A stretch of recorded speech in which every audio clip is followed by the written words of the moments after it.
melong unong yada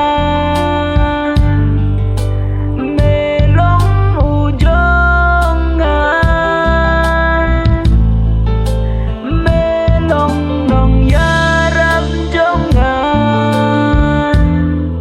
hasidom shipa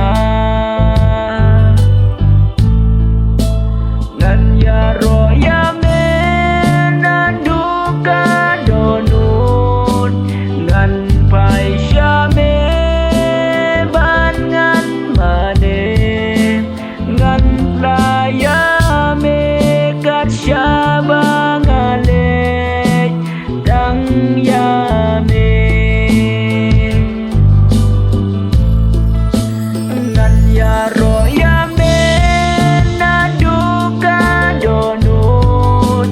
ngan pai syame ban ngan mane ngan layame kat syabangale dang yame dang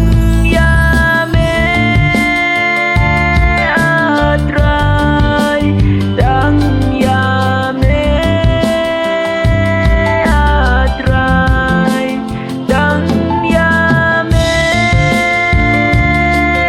atrai dang yame dang yame atrai dang yame atrai dang yame atrai dang yame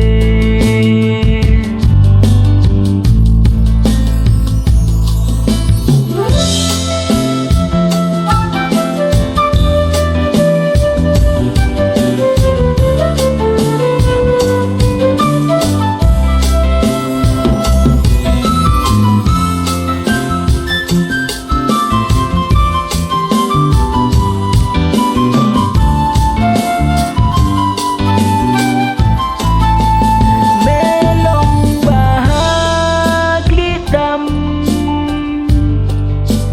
mekrau kurteng kanam melong unong pelai haga eka juan ngan yaro yame naduka donut ngan pai syame ban ngan mane ngan layame kat syabangale dang yame